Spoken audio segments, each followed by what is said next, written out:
Can start now, no problem. Okay, I will share my screen then.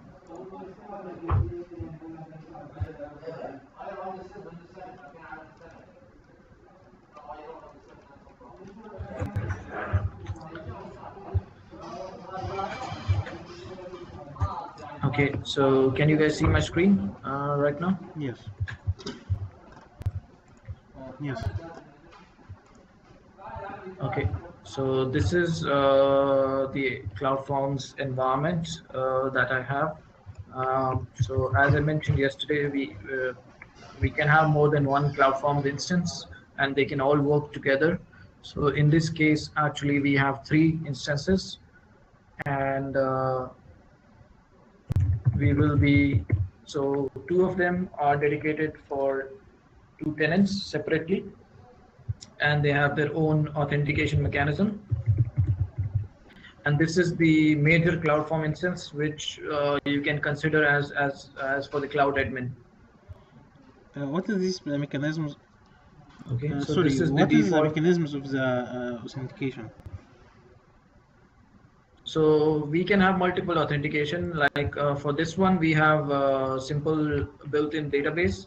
For the other two, we have IDM, which is our equivalent for Active Directory, so LDAP authentication. And we could also support SAML authentication. So you could have multi-factor authentication with SAML. Okay, good. Okay, so this is the default dashboard. Here you can see a summary of the common reports. The dashboard is flexible, so you can customize as per the view that you like, and you can add additional reports. So here you will see some of the existing reports and additional reports. Uh, so what the first thing that you would have to do once you have the CloudForms running is to add different providers, and the providers can be of three types. It could be um, virtualization, it could be cloud, and it could be containers. So here we go to compute. So you see the three options: cloud, infrastructure, and containers. So you could select, for example, the cloud provider, and then you could add other providers. So here in this case, we have one OpenStack running, which I showed to you briefly yesterday, but we are relying on the built-in functionality within OpenStack, which is for multi-tenancy. It's called V3 domains. So we have created two domains within OpenStack. One is DED, one is DHA. So if I show you the same here, like I can log in with DHA domain as DHA underscore admin, and so it's running on the same OpenStack, but with CloudForms, we will add them separately within OpenStack, and then we also have another one called DED. So this is a built-in mechanism of OpenStack, which provides a way of multi-tenancy. So I typed in the wrong password.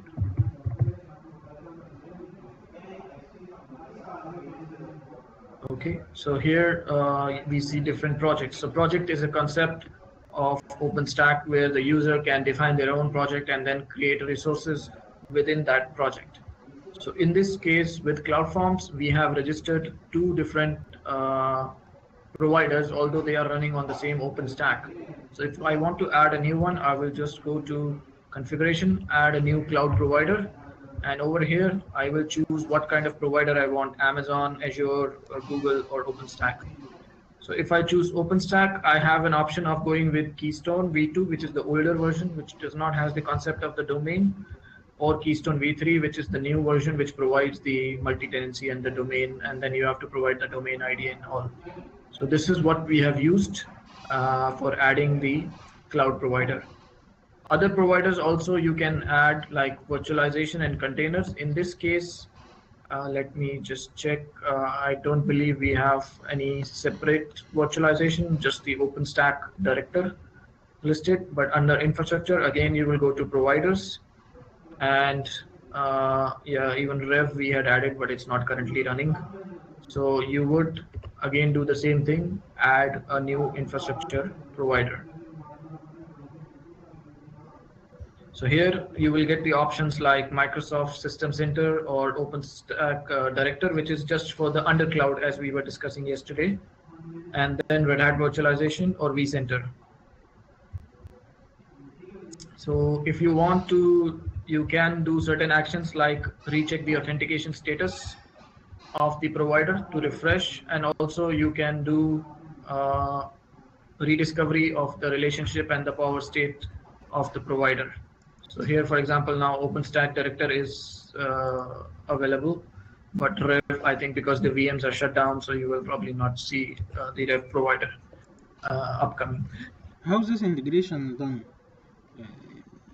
CloudForms with Azure, for example. Yes. How? So you will create, if I don't remember correctly, but you have to, for example, when I go back and add, you have to provide credentials. So I think you have to create an Active Directory. I think I forgot the term, what it is called. Let me just.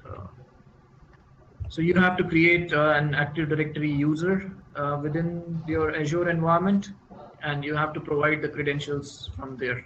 So if I select Azure, you have to create a tenant within your. So first you select which region you're adding for Azure. You create a tenant and you get a big, I think, unique identifier. So I can share this is there in the documentation. So you will have to provide a client ID and the client key for that tenant that you create within your Azure. Then it will install agent or manage without. No, there's no need to install the agent. You just have to create the tenant there and get the ID and the key for the tenant. Okay. CloudForms is completely agentless. You do not install any agent for anything. Okay, great. Okay. Then similarly, we can also add. Okay, Rev is actually running. So you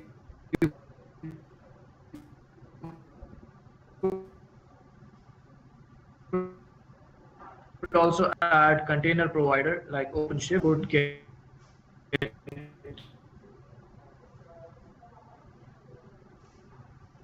information shift from CloudForms as well. You could even explore the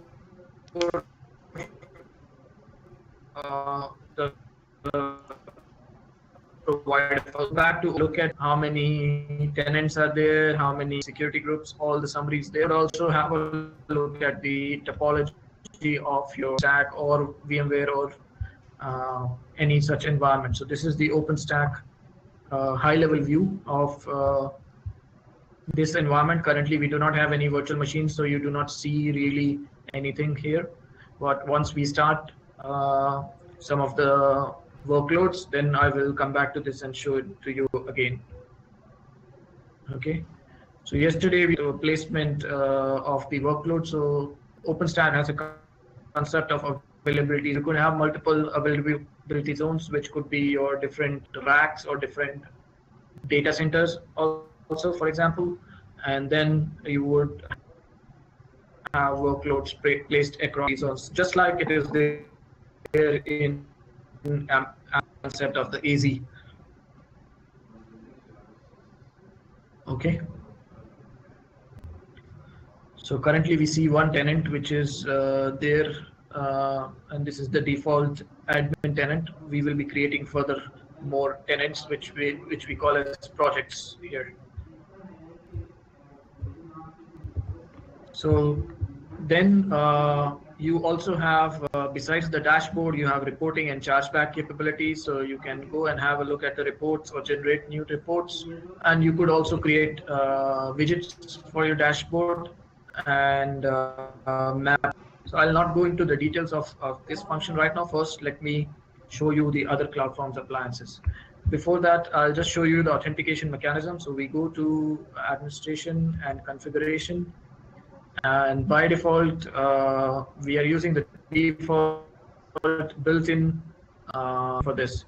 So here you will see that we have 3 CloudForm instances. All of them are part of the same zone. So currently, this is the main instance, and then we have one for DED and DHA. And here you see there are different yesterday. CloudForms is a scale out architecture, and you can assign roles for each appliance. If you look at this appliance, you see a lot of roles are enabled. We are not using the built-in Ansible. We actually have an external Ansible tower communicating with this particular uh, CloudForms setup. So you can have even things as a it has different roles for metering and for chargeback or for taking out automation jobs. I will show you the other two appliances also. For example, if I select this, you see most of the roles are turned off. Particular for the user interface and web socket. These are two appliances we are using just for providing a separate look and feel for the tenants. Okay, and we have, if you look at the authentication here, in this case we are using the Active Directory. You will see the same structure for groups. Find a base DN and a bind DN to authenticate. Then just if I show you the authentication on the default one, we are actually having a local authentication. So these are authentication external also, or SAML also we can have. Another thing that we have done is actually we have provided custom logos. So custom logos, as you see, we have uploaded a background image and logo image for the each appliance. So you can customize text that the customer will see on logo for white labeling. For the other two appliances, you will see a different logo, and I need to log in directly to show you that. Just a moment. So this is the DED appliance that we have.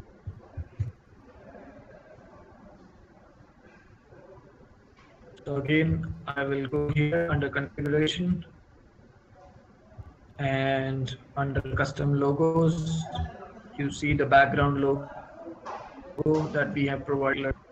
We are required for this logo picture so that it will be visible in the best possible manner.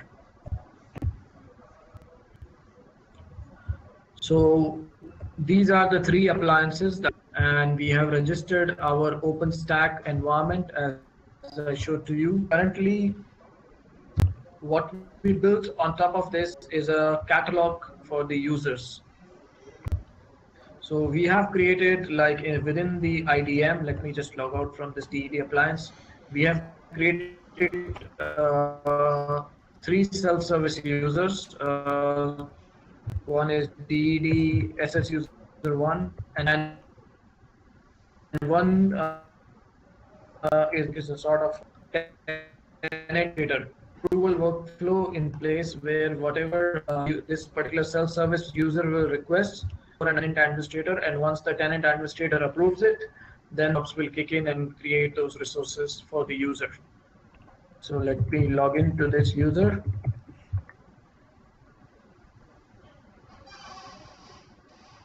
Okay, so I go to services and my user console. Currently, there is nothing that you see here. So the user has a service catalog available. They can go and request from the catalog. So this is the view. Again, you can customize the view based on what you would like to see. You could have the catalog like this or like this. So, and then the user can screen. So we have created some generic cloud service specific for this tenant, like a 2-tier Windows and a 3-tier uh, Linux WordPress app. So this is how you will build the catalog for the user. Here we have the generic items like create a VDC, and by default the VDC has a quota tier, and then later on the user can request for updating the quota. Empty service I will come back to later. So the first step that the user needs to do is request a VDC. So in case of OpenStack, we are mapping the VDC to a project. So the user will define a name. So let's say, just to show you, I am logged in as DED. Currently, we have this test project, but I can go ahead and probably just remove this project.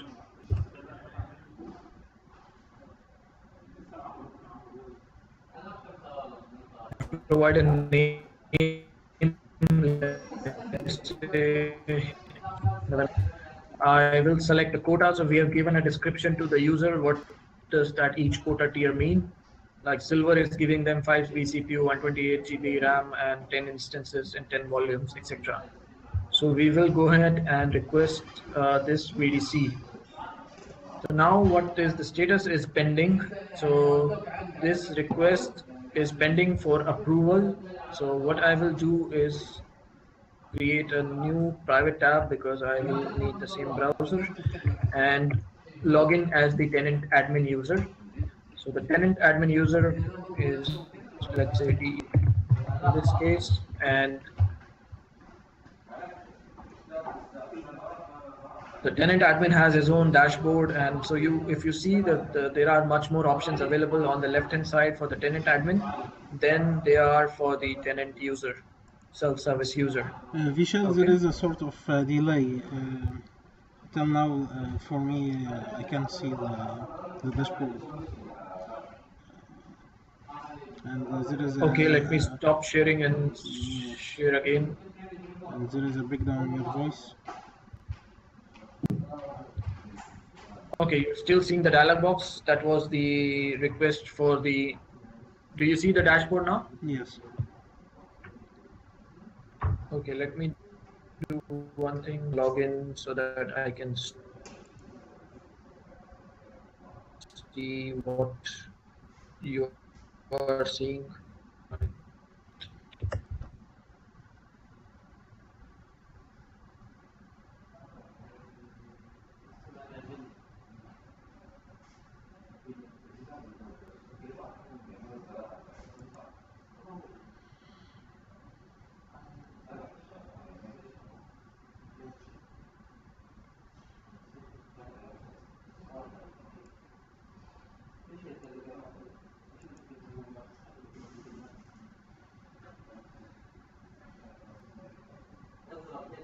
Hello?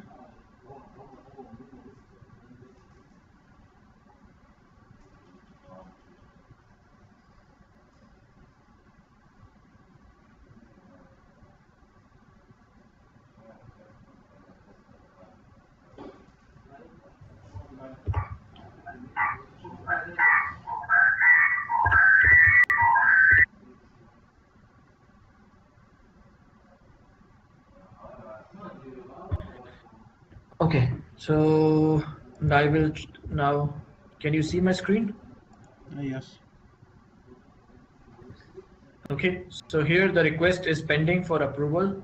And now I have another browser window where you see there are a lot more options available compared to uh, the options for the self-service user. So this is the role-based access control within CloudForms, and we can fully control what all we want to make visible to what user.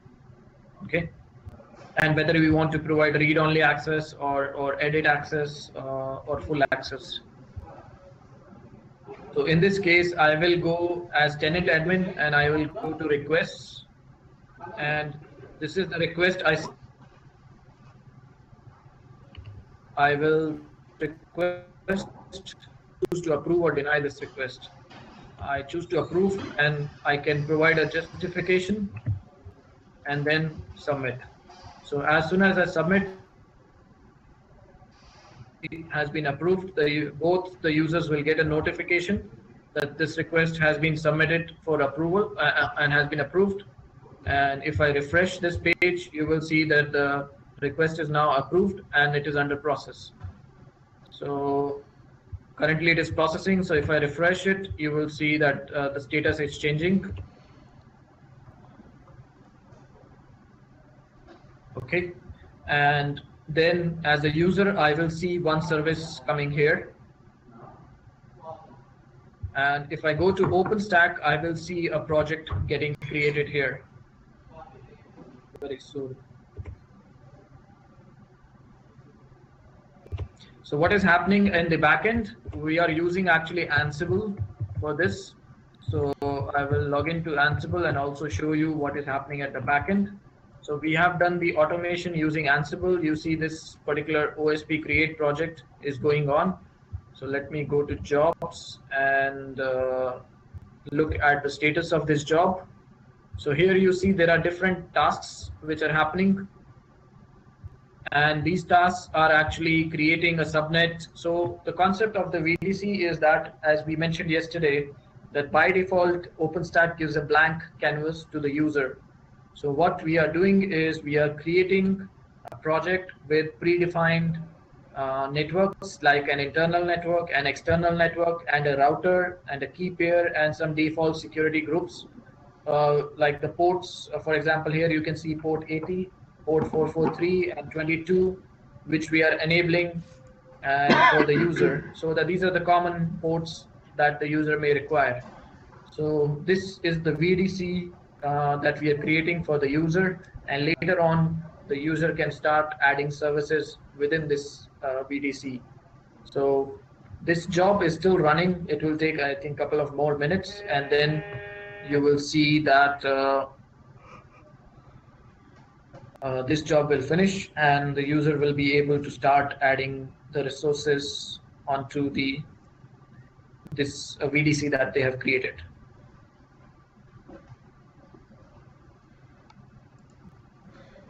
The request for the service, the notification for this request, also sent by mail or only the dashboard?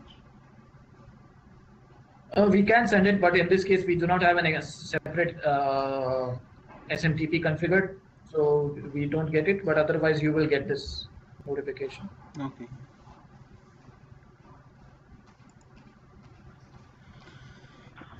Okay, so now this thing has been completed. So you see this job has finished running.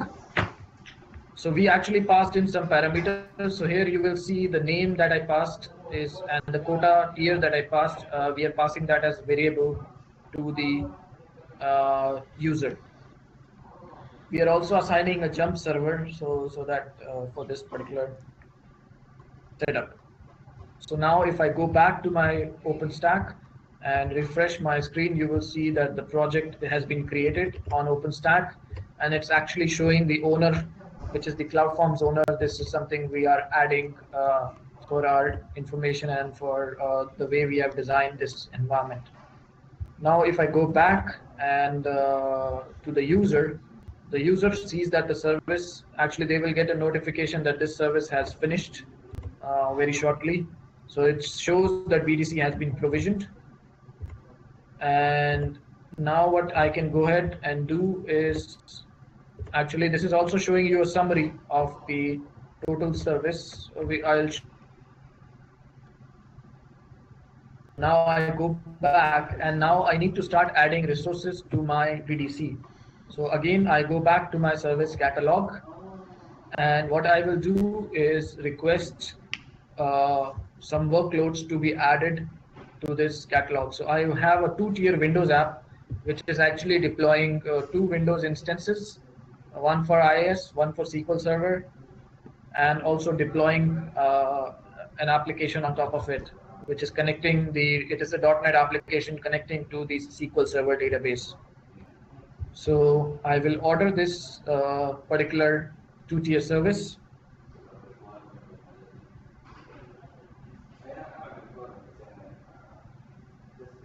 So here you see by default it is showing me which VDC I created and it is available for me.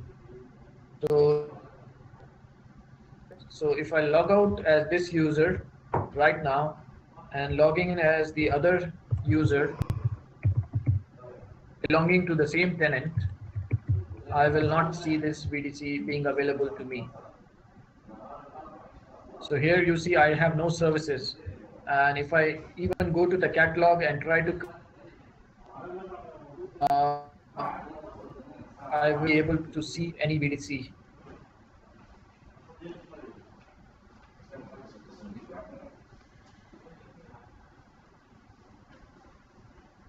So no tenants found. So there's no VDC which is existing for this particular tenant.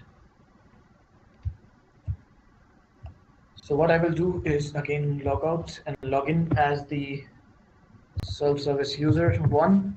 I hope you are able to see the screen and it is getting refreshed on time.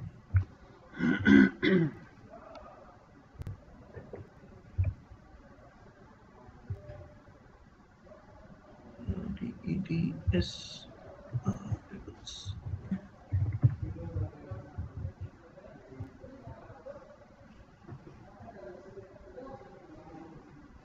So once again, I will go back and request the same Windows 2-tier app. So in this case, actually, we are relying on OpenStack Heat, the orchestration service for OpenStack that we discussed yesterday. We are not using Ansible.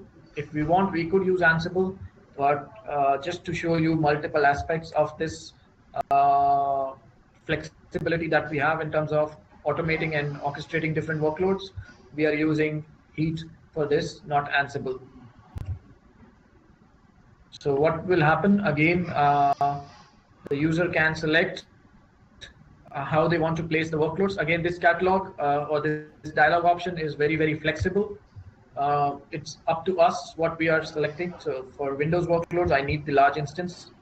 And again, I can choose the app network and the SQL network.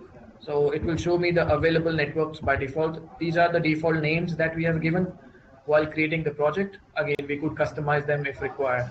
Also, I have the, by default, we are creating a predefined key pair. So the user can choose which key pair they want to select for this particular application instances. And I can give a name. So let's say WinTest November 28th, and I will submit the request. Again, this request is in pending status and waiting for approval from the administrator. So this is how we have designed the workflow. So I'll log in, go back to the administrator console. I see the request is pending, and I will go ahead and approve the request.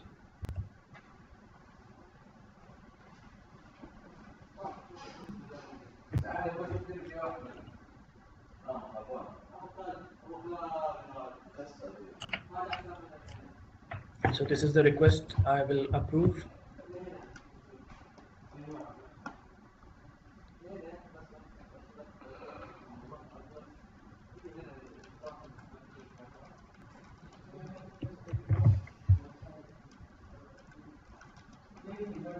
Okay, so again, this request will now start the automation.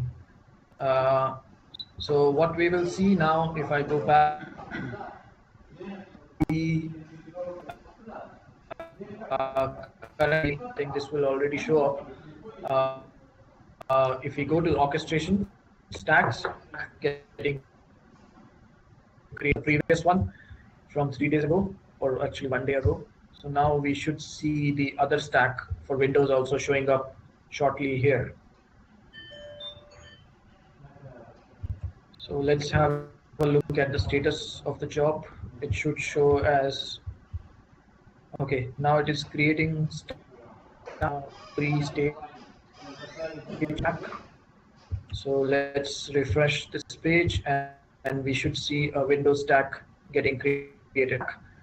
It by default gives the same name as the project, that name that we gave, and this stack is currently under progress. And we can see what all is happening in under events. So these are the different components. It's creating a SQL and application instance. It created a floating IP and several things. So this is the default OpenStack heat. And if you want to see the template again, you can see the full template in detail, what is happening like we saw yesterday. And in the topology also, you will see all the components of the stack. So if I look at the overview, this is showing me the status. Currently, create is in progress.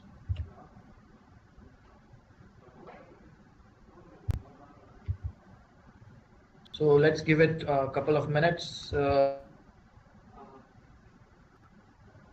Okay, it is saying that the creation has been completed. Now, so the CloudForms is synchronizing at regular intervals with the OpenStack environment. Just to make things happen faster, I will go ahead and refresh the provider so that so already you can see now that it's showing there are two instances which are running. So let me just refresh relationship. And if I go back to my service, now I should be able to see my Windows instances very soon here underneath. The refresh should be happening now. So here are my two Windows instances, and the user has full access. And you can also see under this service, I'm utilizing total 4 vCPU, 4 GB of memory. This is the disk space, and this is the memory. And I can go into the VM and I can manage the life cycle of the VM. So whether it is starting, stopping the VM, getting the console. Unfortunately, because the way we have the office network, I cannot directly access the console unless I'm physically connected to the server. But otherwise, the user can take the console from here. You can see all the details of that VM, which network it belongs to, which subnet, and you have the power management like start, stop, suspend, resume the VM, do a hard reboot or soft reboot, or delete the VM. And in addition, now the next step is, let's say I want to add a volume to the VM. So what we have done is given the access for creating a volume. Again, before doing that, what I will go do is go back to my OpenStack. I will go into that specific project. So let me select this project, view.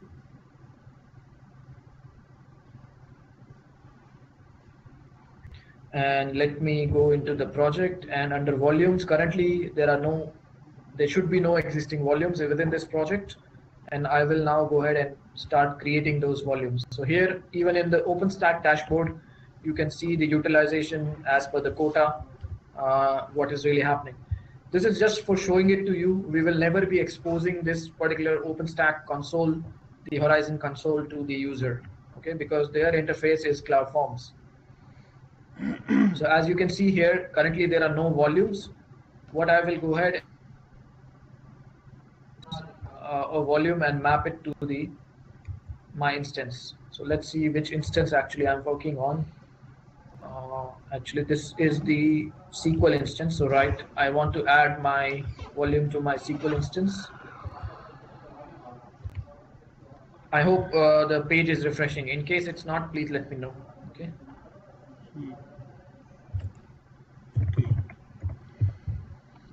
So I'm calling it test volume 1. I can specify the size again just to keep resources as little as possible. In this case, we have not configured an approval workflow because thing like a volume the user should be able to do, and it should not require any approval workflow. So what I will go ahead and recheck now, the volume should show up here very soon. Actually, it's already done. Here you see the volume is available, it's size 1 GB. Currently the status is available, so it's not mapped to any particular instance. What I will do now is map this volume to my instance. So I have an option, attach storage volume, and this is showing me the available volume, and I can select. This was now submitted, and if I look at OpenStack, very soon this will change from available to attached. So currently you can see this is attaching the volume, and now it's attached to that instance, and it is attached as a secondary drive on that instance.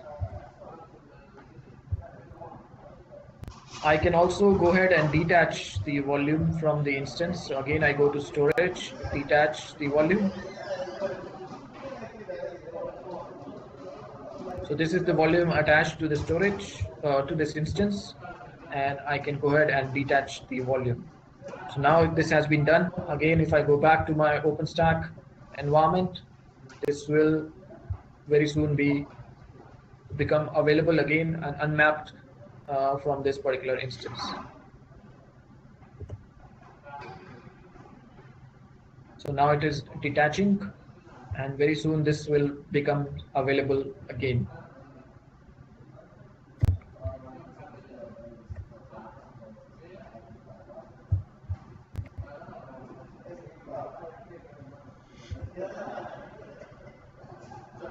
Okay, let's give it a little while, let it finish, and then in the meantime, what I can also do is delete the volume.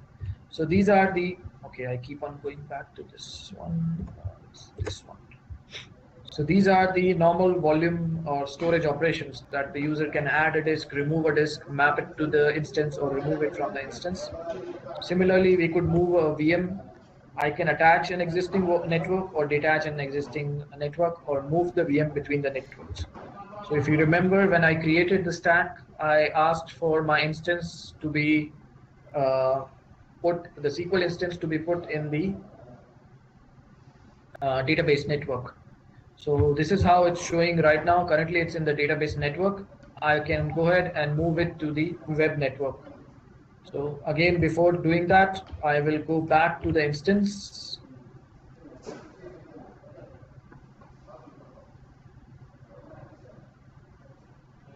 Here you see this is my SQL instance. Currently, it's in the 10.150 subnet, and my database, my web server is in the 10.200 subnet. So I will go ahead and move this instance from the database by just selecting the web network and submitting it. So again, very soon you will see first add to this network and then remove from this DB network. So let me refresh the page. So here you see that the instance is now in the web as well as the DB network. And while I refresh, it will get removed from the DB network. So now it's done, and you can see both of the instances are in the same network. It might break my application, but this is just to demonstrate to you the functionality that we have in the with this CloudForms implementation. Then again, I have other options. I could resize.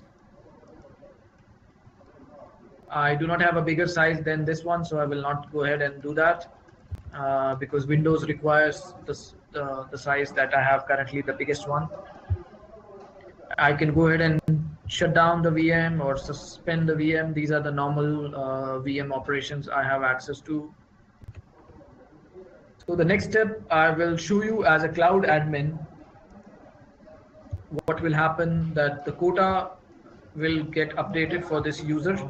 So if I go to the dashboard, currently you do not see any report because the reports are scheduled to run every hour.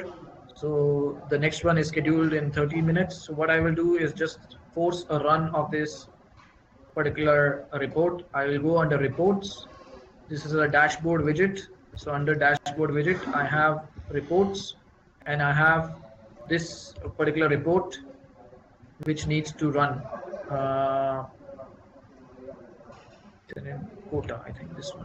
So I will run this report now, and this report is currently queued, and if I refresh, very soon this should finish.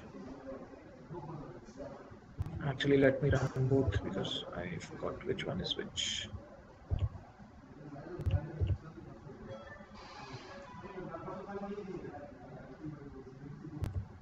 Okay, so if I go back to the dashboard now, you will see that I can see the updated quota for the project that the user has created. Currently, it is using 4 out of 5, and there is only one available. Total memory, I'm using 4 out of 125, so I have 121 GB available. And the virtual machines, I'm using 2 out of 8. So, oh, sorry, 2 out of 10. So I have 8 available. This is based on the quota tier that I had selected as a user when I created the VDC. So the next step, what I will do is go ahead and request for an update of my quota tier. Okay, so I'll go back as a user, go to services, catalogs, and I have a catalog item, for example, here to request an update of my quota tier. So I will request update quota.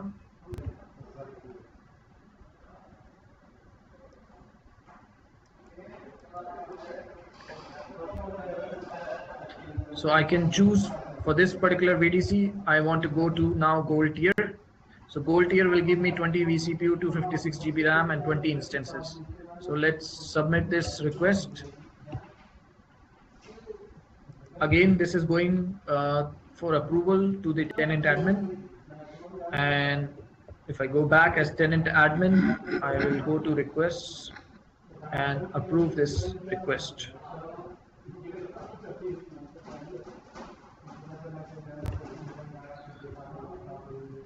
Okay, are there any questions? Yeah, about service catalog, Michelle, it's predefined, or there is some templates for service catalog, or you are defining the service catalog from the beginning? No, so CloudForms, as I mentioned yesterday, CloudForms has the flexibility that if you point it to an existing, let's say, Ansible playbook or a Heat template, it can build a service catalog from them, a dialog box from them. But yes, you can create from scratch also. So Okay, because if I every don't use have, case will be different. yeah, I don't have Heat or Ansible, and there is no predefined template at all, huh? No, because every requirement for every customer is different. So we don't know what really you are expecting, right? So that's why we do not have a predefined one. But as part of the implementation, our consultant will work with you and define some catalog items for you and show you how it is done also. Mm-hmm. Okay. Can we design a service from the beginning? Yes, you can from scratch. Can you show me? Yes, sure. Just a moment. So as an admin, for example, you will go under services, catalogs. Here you have the option of building individual catalog items and individual catalogs. So you could even map that. So what we have done is design the structure in such a way that different catalogs are visible for different tenants. So for example, in DED, we have a Windows app and a WordPress app for Linux, whereas in DHA, we have given only WordPress. So this way you could customize the whatever catalog you want to build per tenant also. And then under catalog items, you can add a new catalog item or a new catalog bundle as well. So if I show you, let's say, request a VDC, this is the catalog. We have even given it a custom image, so you can provide your own image for the catalog item that you want. And before creating a catalog, you would create individual catalog items. So if I want to add a new button or a new button group, depends how you want to build your structure. So I can send you some documentation around which will show you the steps how it can be done. Okay. Okay. So for example, here add a new button. What will be the text? What will be the image? What will be the dialog box New related button. to this? New button means new service. It could be part of a new catalog item. A button could be part of a new catalog item. Okay. Okay. So the dialog box could be multi-tab. So it could be multi-tab as well. So right now, most of the ones that we have is simple tabular options, but you could have multi-tab as well, depending on how complex you want things to be. And it could also be, for example, when I showed you the SQL dialog option, you see we are actually running some automation jobs in the backend to get the project name and the networks for that project from the OpenStack environment. So we can go up to a high level of complexity if required, or we can keep it simple depending on how we want to do it.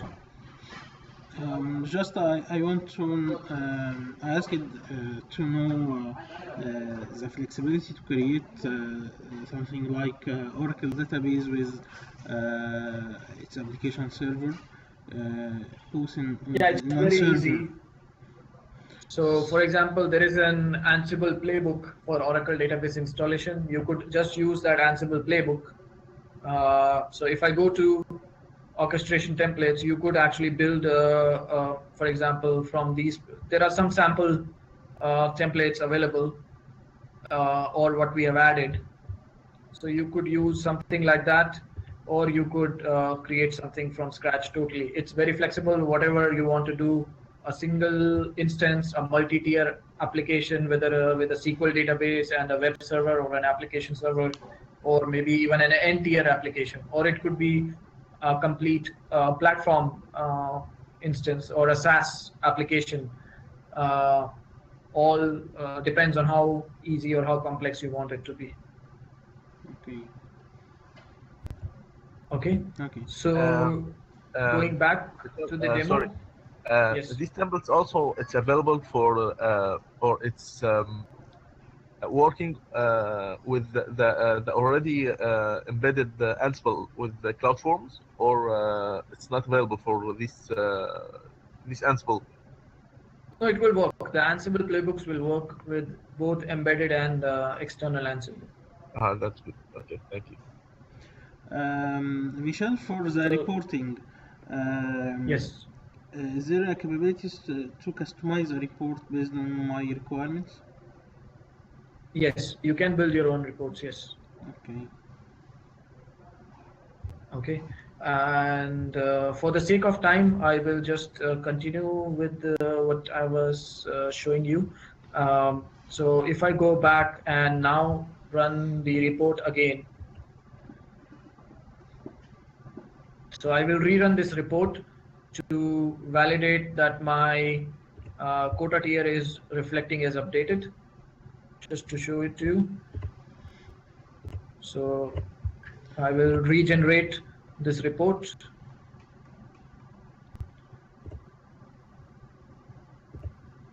It's still running. Okay. Now it's complete. If I go to the dashboard, you will see that now the change is reflecting. Earlier availability was only 1 vCPU, now it is 16. Similarly, instance was 8, now it is 18.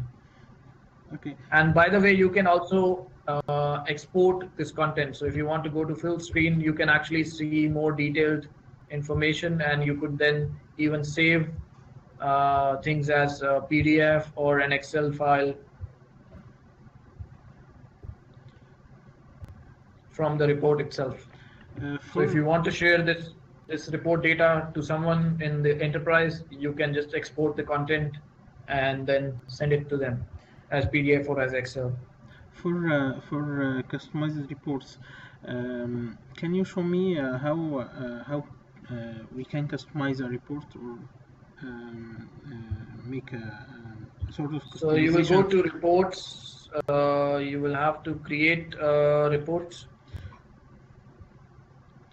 Sorry for that, but I know some solutions that in order to make a customized report, you have to learn some a language, a certain language for this solution. But is it here? This is all UI based. So here you can see, for example, you want to build your report and what should be the basis for your report.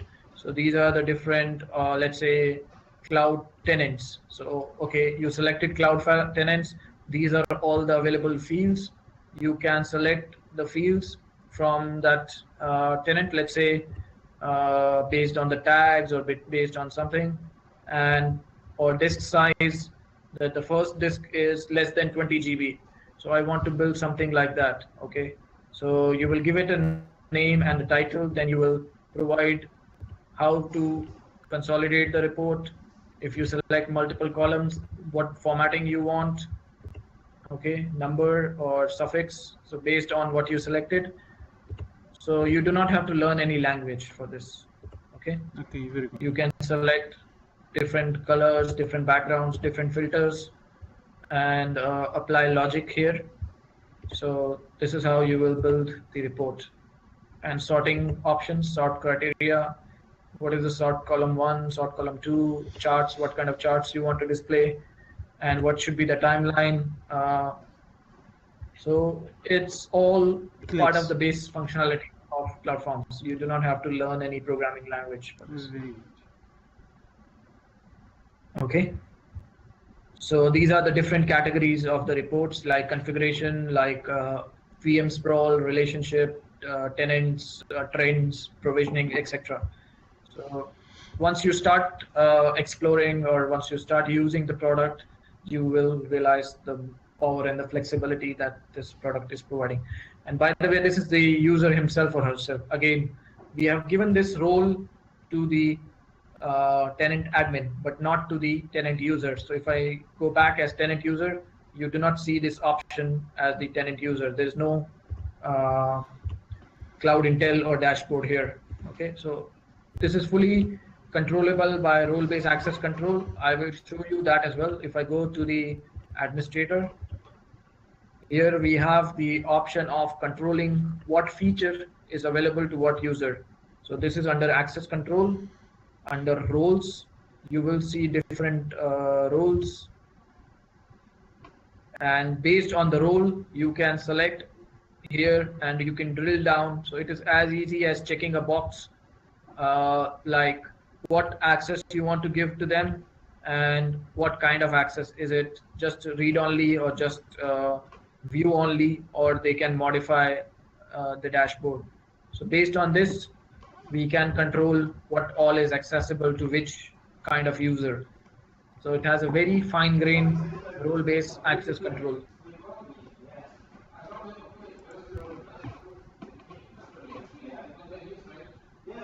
Okay, and you can even export or import these roles. So there is an option to export this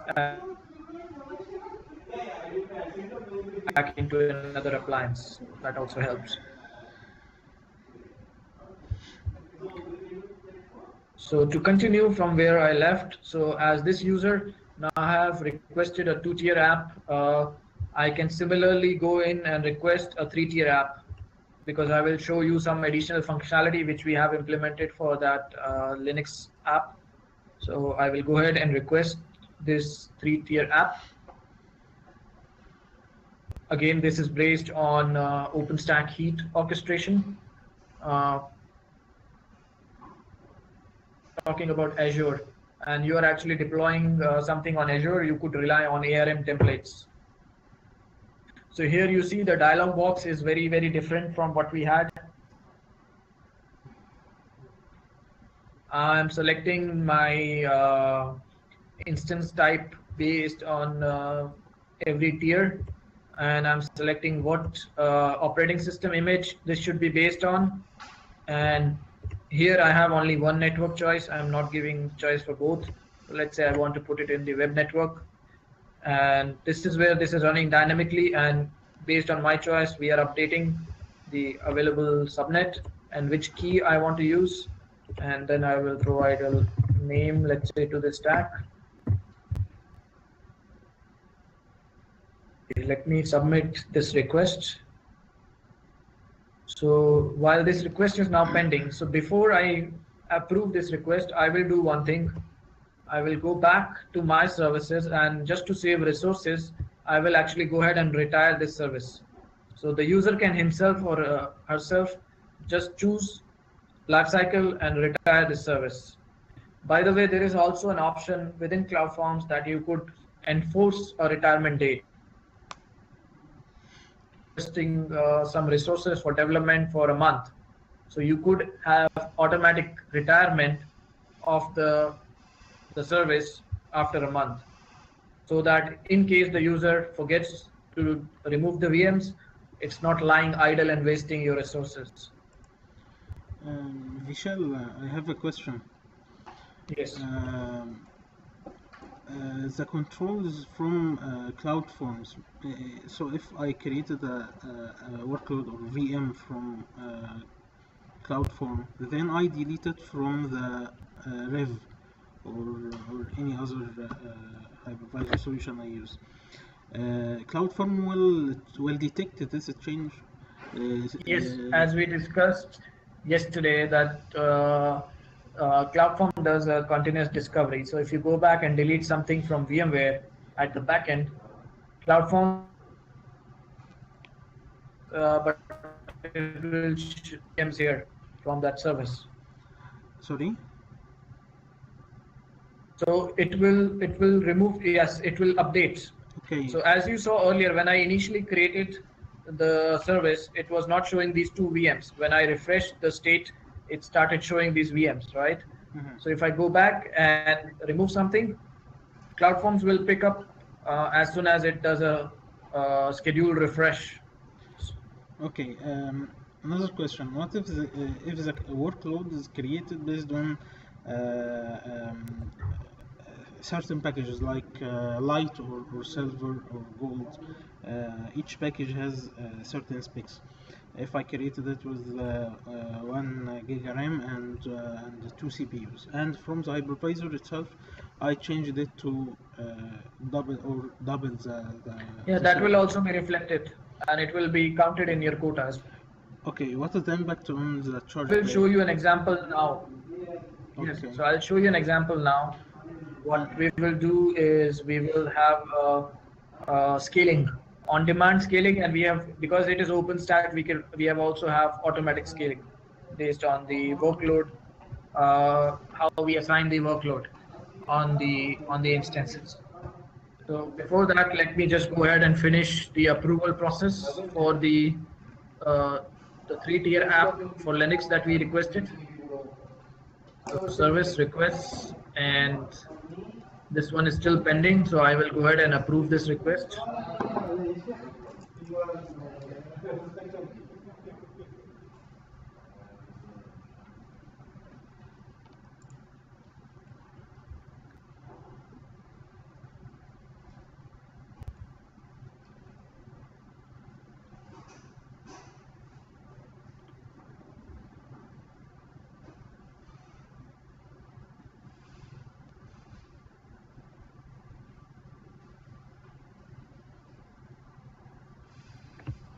So I'll go ahead and submit and approve this request so that this will start creating the stack.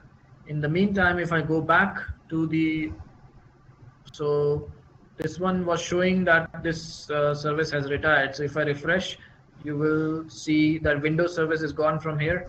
I just need to refresh from here as well, and it will actually show under retired services here.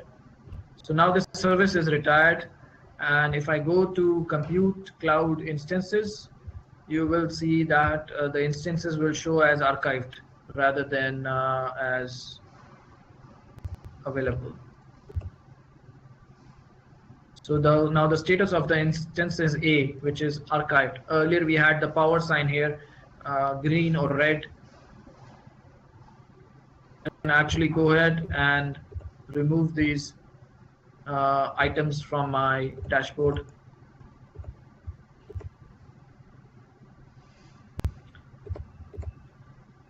Remove from dashboard So now there's only or from the environment completely? from the backend they were already deleted, but Okay. CloudForm still keeps track of them as archived status.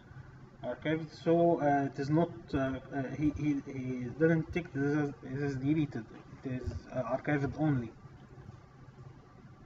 No, the deleted ones will be reflected as archived in the CloudForms database till the time you remove them as the user. Because sometimes you may have deleted something, but you still want some information regarding them. So CloudForms will maintain it till the time as a user you tell it that remove it from your database. Okay, but in other solutions, the archiving has a different meaning. Archiving means that the VM or the workload still exists but not active, or archived only, not deleted. Yeah, we can suspend that's a different. So we could create a snapshot and we could suspend the VMs. We could still do that, but the terminology is slightly different here. Okay. Okay, so now I have this Windows 3-tier. So WordPress 3-tier. So currently you do not see any VMs. So let's check the status of the stack, or let's refresh the instances. So you will see actually the instances coming up here shortly, the other ones for OpenStack, because all this demo is running as nested virtualization on a single server. So sometimes it can be a little slow. So you see now we have 2 WordPress instances based on the image, and they're running. Let me check the status of my stack, if it has completed or still running. Okay, so it has completed. Now let me do one thing. Actually, you see the Windows stack was deleted, which was showing here. It's no longer there because I retired the service. So what I will do, I'll refresh the provider so that I can do it. Otherwise, it does it at particular intervals. So refresh relationship and power state, and I go back to my service. And now I see both the WordPress instances visible here. What we could also do is create a sort of a service hierarchy. So let's say in a scenario where there are some instances already existing in your virtualization environment. For example, the user already had some VMs, but they are not currently mapped to any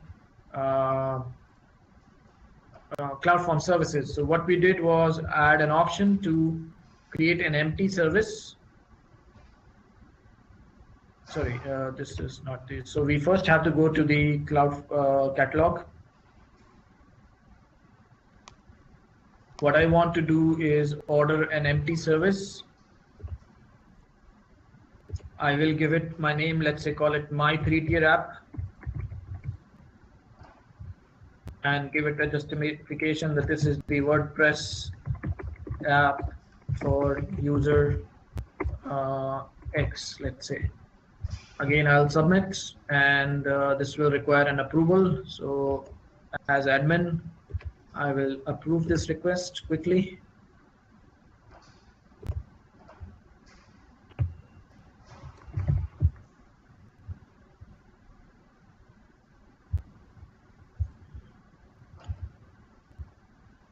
So now if I go back to the user, it's showing that the request has been approved. Under my services, I will see this new service. Okay, active services. This is the empty service. It's with the name of my 3-tier app. So now what I will do is actually create a service hierarchy. So I'll just move this WordPress service underneath my new service, my 3-tier app.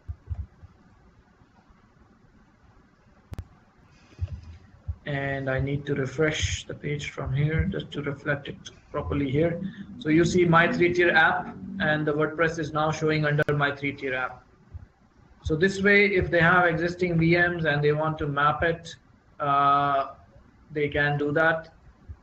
We are also working on some additional use cases where we may say, let's say the startup sequence of the VMs could be controlled based on how we define the tiers for the service. So this is here where you see the service will actually show you the total utilization of all the child services and the VMs inside that child service.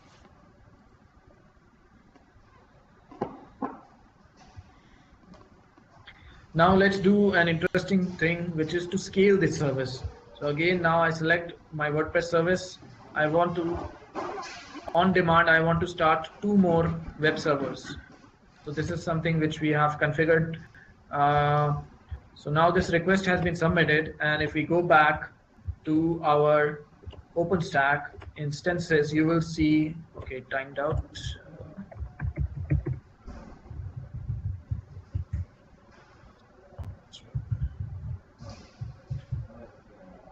You will see that now 2 more instances will be started for my web server. So currently I still have only 2, and just give it a little while, we will see additional 2 services coming up. So 1 instance has started, currently building, and similarly now this one is active. and it actually gets added to the load balancer that OpenStack provides. So this way the user will be able to scale his or her own application without any administrator intervention required.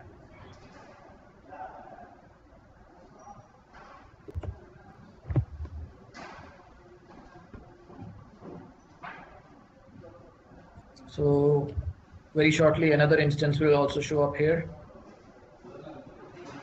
Let's have a look at the status, because again we are relying on heat for this particular case, but if we are using Ansible we could do the same with Ansible as well.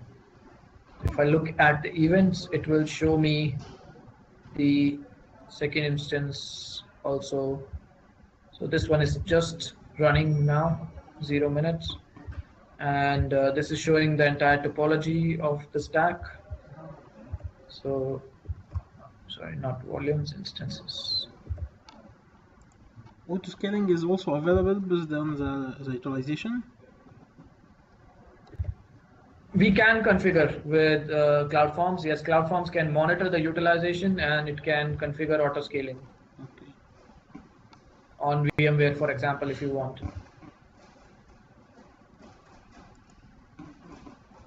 Okay, it's taking a little while for the second instance. Let's just check. Sometimes because we have by default auto-scaling defined on this, so there is also downscaling happening. So there is a downscale policy if the utilization is less than 5%. In this case, my instances are completely idle. So hopefully the downscaling has not happened automatically. Scaling up still. Okay. Do I see any downscale alarm? No. Okay. No, there was a scale down.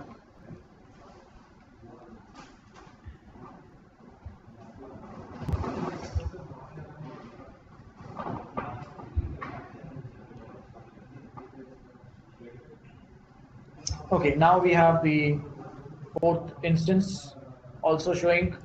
So what I will do is just quickly refresh the provider again, and we will have a look that my service will show the 4 instances. As you can see, now it's showing 4 VMs instead of 2 earlier. And if I refresh my service, I should be able to see all 4 VMs, which are 3 are for my web tier and 1 for database tier. Okay, and similarly the user can scale down, but 1 instance at a time. Now the scale down was executed, so one of the instance will be terminated. And by the time that happens, let me just quickly run the report again to show you the quota utilization is getting updated as well. So I will generate the content now. Sorry, for scaling down, how it will scale down? Which instance will terminate, or based on what? It will by default terminate the oldest instance. Oldest one. Yeah, the one which was created first. Okay. This is the default scale out or scale back nature of the OpenStack. If we were doing it for the, let's say for a VMware using Ansible, we could provide some criteria based on which instance should be terminated.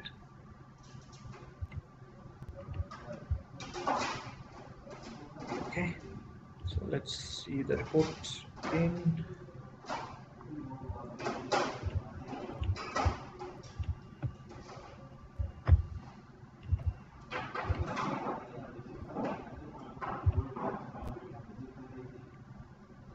Yeah, so now it's showing with 16 because these are Linux instances, so they are all using 1 vCPU, not 2 like the Windows instances. So total count is 4, and in the meantime my service should be scaling down, so now I should have only 3 instances left. Yeah, so the 4th one is gone, and if you see, these are the ones active for 2 minutes and 5 minutes. The one which was active for 11 minutes is gone.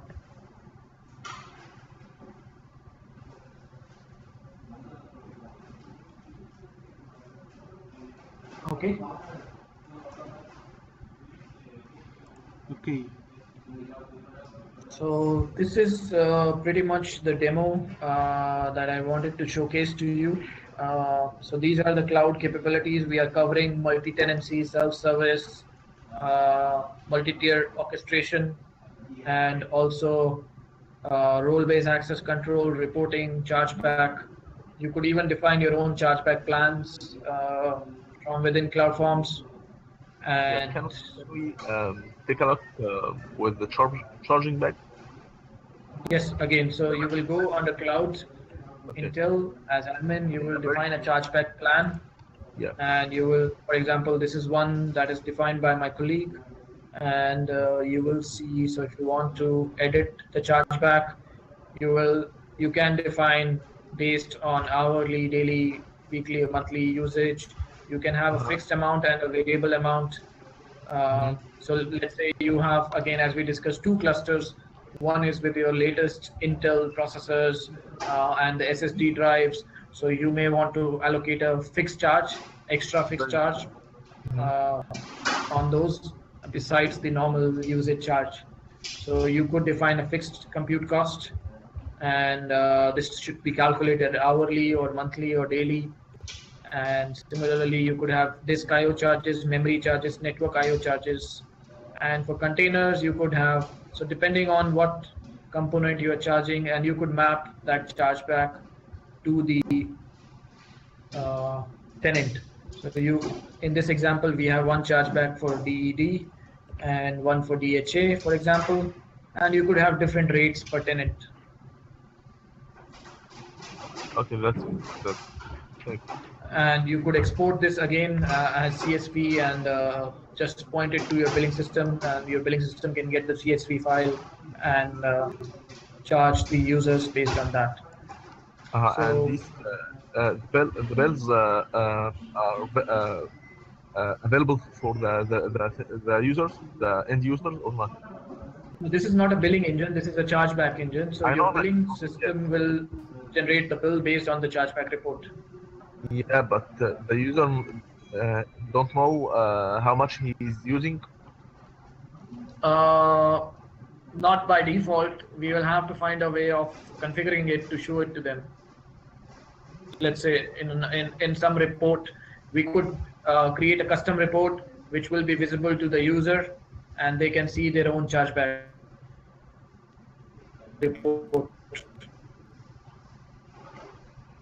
in the Uh-huh. dashboard. And this could run Okay, hourly and show them the utilization per hour. that's good. Okay. For billing, Vishal, for billing, can we integrate an external billing system with CloudForms? No, so we will generate the content, for example, the report in a CSV format, and as long as, let's say, then we will ship it every hour to your billing system or in a shared drive, and then for your billing engine can read from there and process it and update its Again, please, I tenants. didn't understand. Sorry. Hello?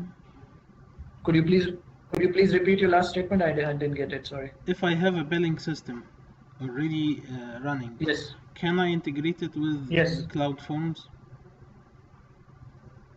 Yes. So normally you would put the content, the billing or the chargeback reports in a shared drive, okay, Okay. from where your billing system will read on an hourly basis. That's how we typically integrate. Okay.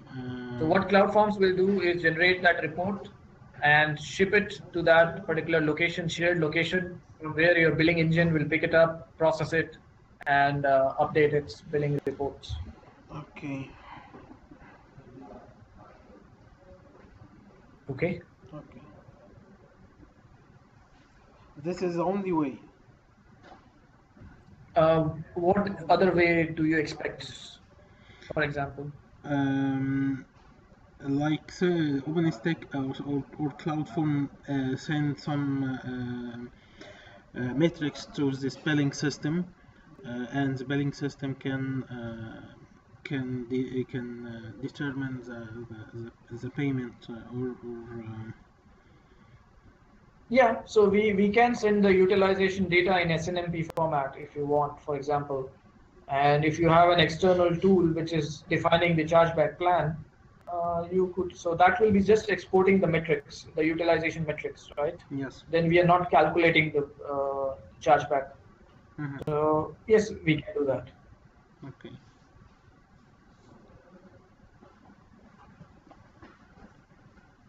Okay, and CloudForms is very flexible. It can integrate with different kinds of tools. For example, ticketing systems or service catalogs or uh, like ServiceNow, for example, the enterprise service desk systems. And so I think I showed you a snapshot in the slides yesterday that we are very flexible. We could integrate with third-party IPAMs, load balancers, and so basically anything which provides remote access either via APIs or via, let's say, SSH or WinRM, we could integrate, but that will require license. That's the only thing. Very good. Okay, so this is pretty much it about the demo.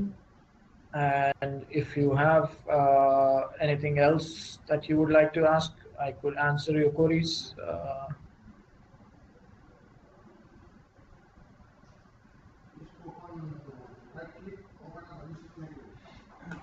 I can send you a summary of the scenarios that we covered as part of this demo, so that in case you want to share it further uh, with your management, that these are the, but this is just a sample.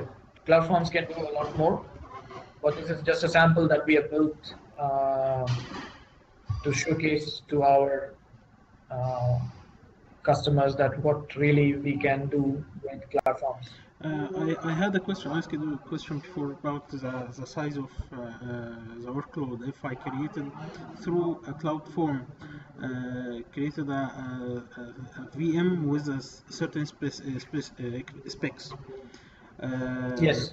and you know the payment will be depending on the specs. Um, After that, from the virtualization layer, I changed these specs, increase that. So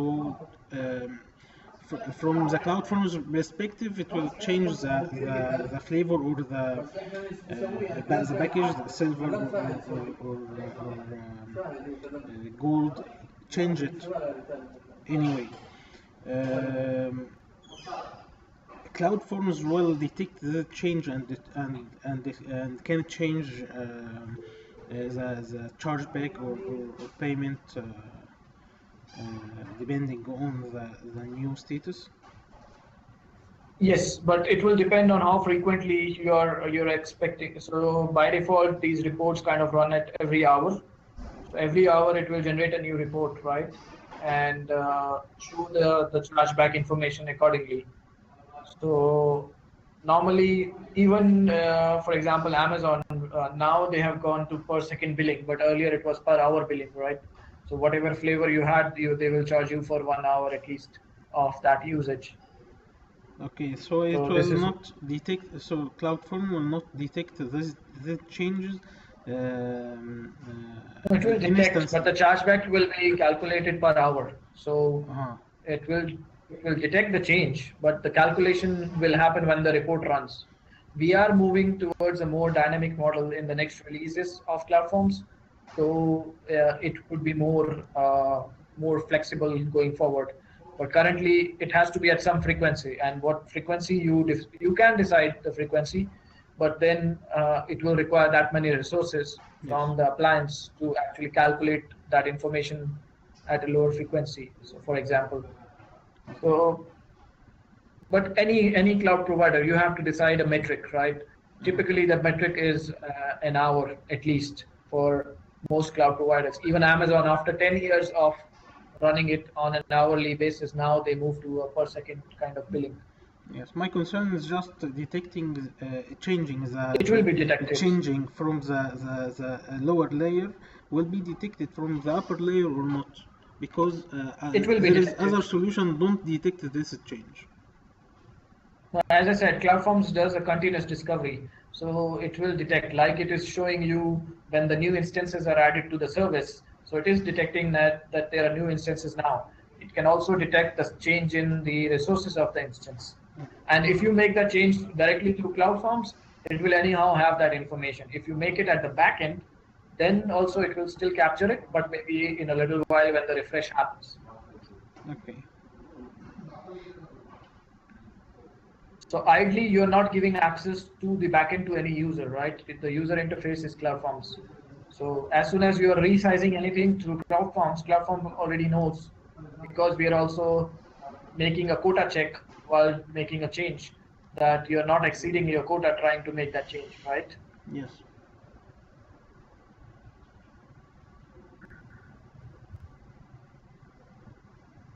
Questions?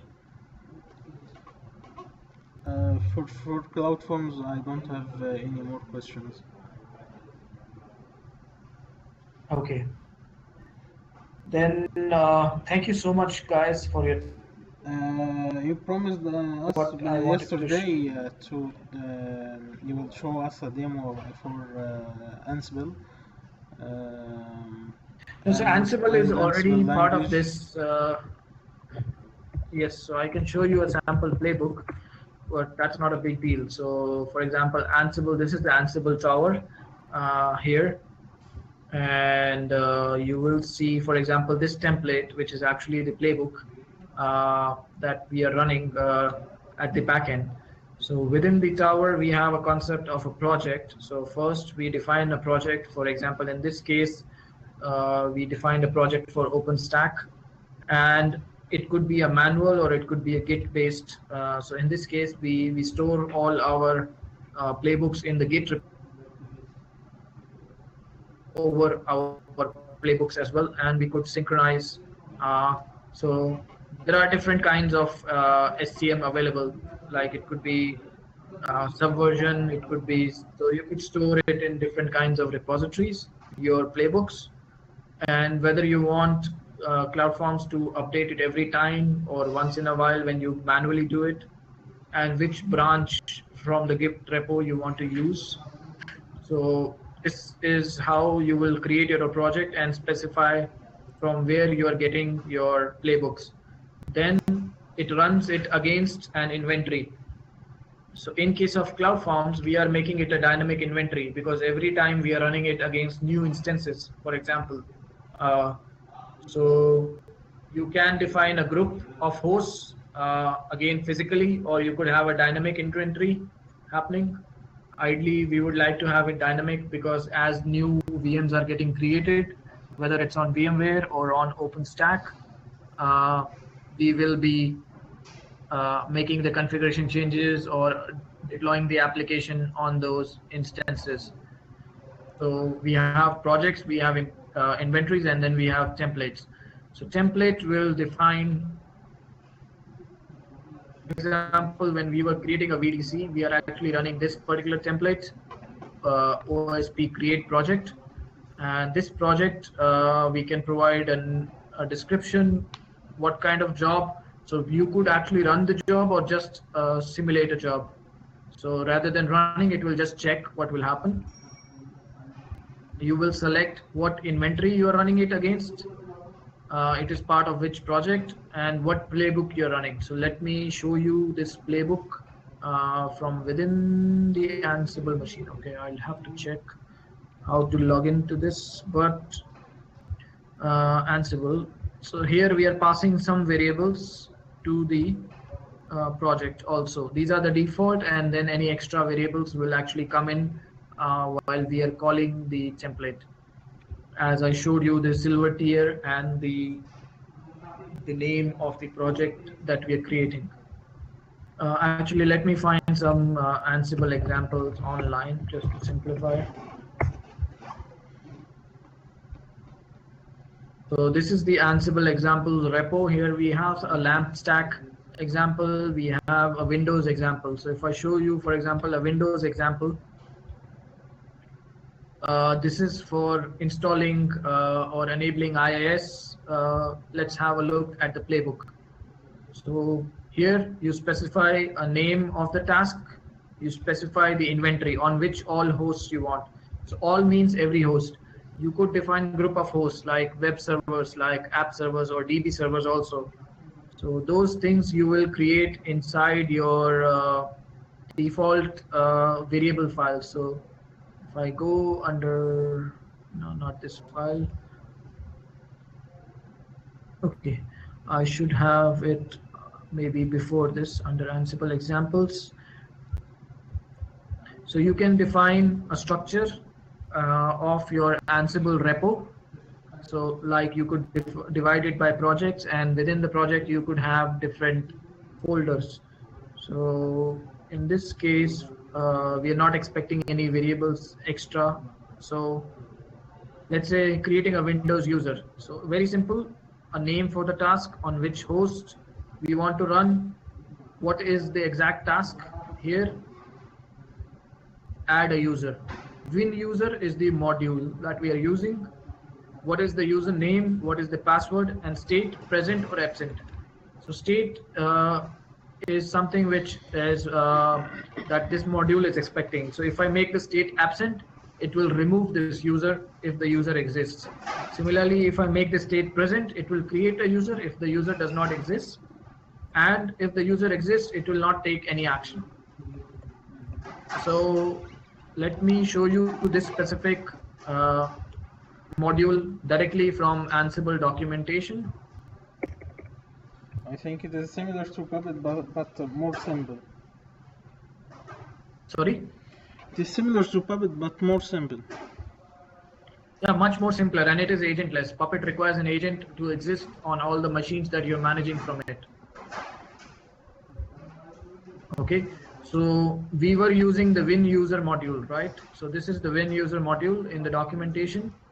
In the documentation, you will find all the details that, so these are the options that you can pass on to this module.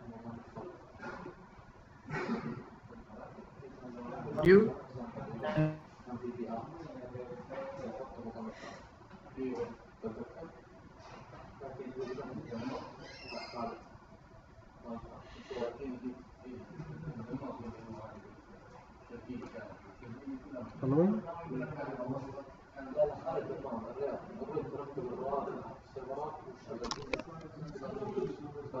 Hello?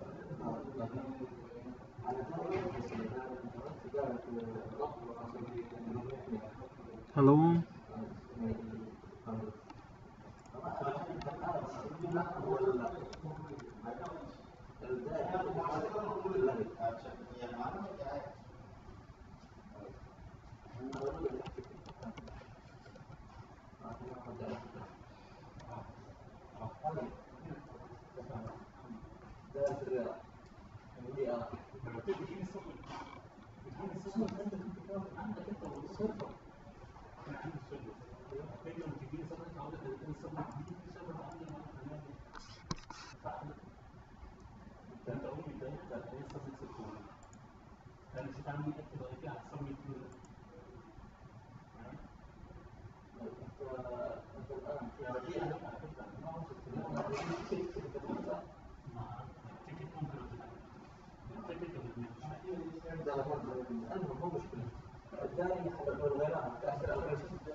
Yes, Okay. yes, it's fine. Okay, so this is just one example of creating a Windows user. Similarly, if I were to show you of installing or enabling IIS, so this is the playbook for enabling IIS. You see very simple 5-7 lines. Enable this Windows feature. State should be present. After that, restart the service. Include the sub features, include the management tools. So this is specific to IIS itself. So if I go back to Windows, these are a bunch of modules that you have available for Windows. You can configure Windows ACL, you can install, you can run random commands, you can configure DNS, add or remove domain membership, you can run this is the Windows feature, which is being used for IIS. You could manage files, you could manage firewall rules, you could fetch file remotely onto a Windows machine from, let's say, any HTTP URL. Again, you could configure IIS itself by creating a virtual directory or a web application or a web application pool. You could install any MSI package. This is highly depreciated, so you should be using the Field Windows feature or Win package. If you just want to test, you could check just the connectivity with WinPing. You can reboot a machine. You can. So there are a bunch of modules, and every new release of Ansible, because every 3 to 6 months, you keep on getting more and more functionality. So this is just for Windows.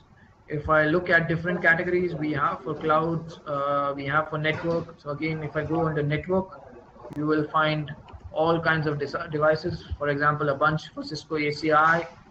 We have Aruba networks, ASA, Cisco AVI networks, F5. We have Big Switch.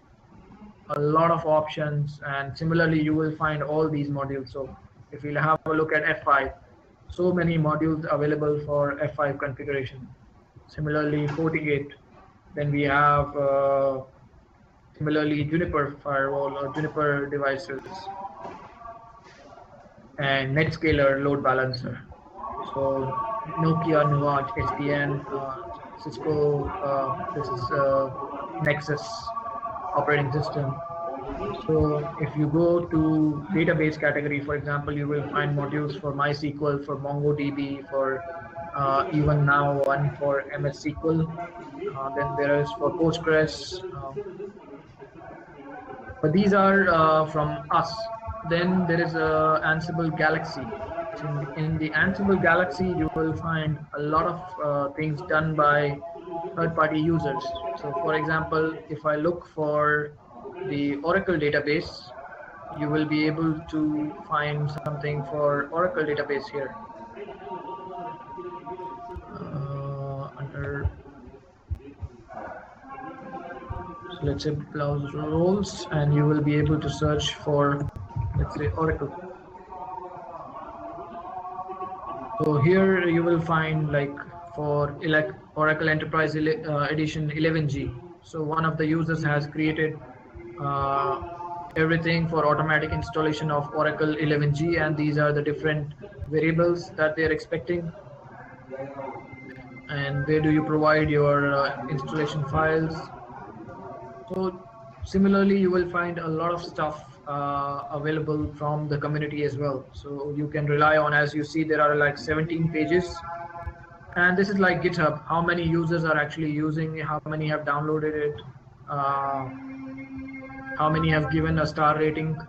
So depending on that, you can pick and choose what you think is the most reliable one. And if you have your DBAs can actually improve upon it.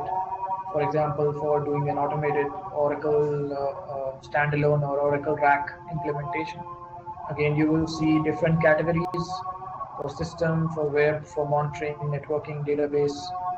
And this Ansible Galaxy, you can contribute your own modules if you start using. So this is like the Puppet repos that you get, from where you can get the Puppet modules.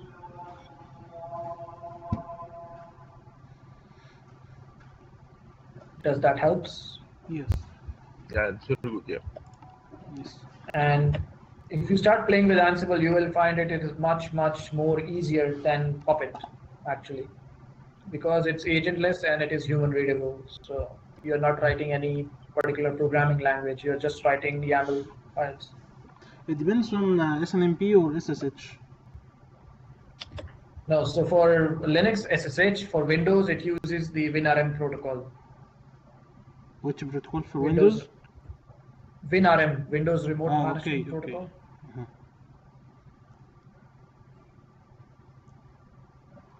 So these are some of the examples that you get from us. For example, for deploying a LAMP stack, for deploying MongoDB, for deploying Tomcat or JBoss from Red Hat or WordPress. So in our case, we use the WordPress heat templates. but we could also replace that with WordPress Ansible template, for example.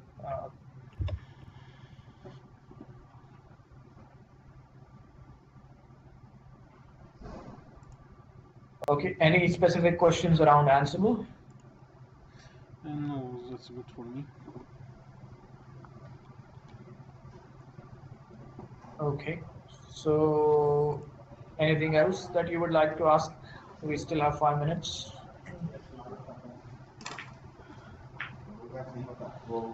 Thank you, Vishal, for your effort for these 2 days. I think we will be more practical. Next days, maybe we'll try to test DOC for CloudForms. And I think we can also see make some practice when deploying CloudForms in our environment. It will be more reliable for us. So for this point, I think you make a great job with us, and thank you for your effort again. Okay, thank you so much, guys, for your time. We will wait for further inputs. Maybe Yasin will be in touch with you guys to discuss the next steps. And but just to ask, do you have any timelines in mind for this project for being a cloud service provider? I think Abdulmajid may handle these issues with Yasin. Okay. They have contact. Okay, I will ask Yasin to check from his side then. Okay. Okay. Thank you guys for your time. Thank you. Thank you, Vishal. Okay, take care. Bye bye. Bye.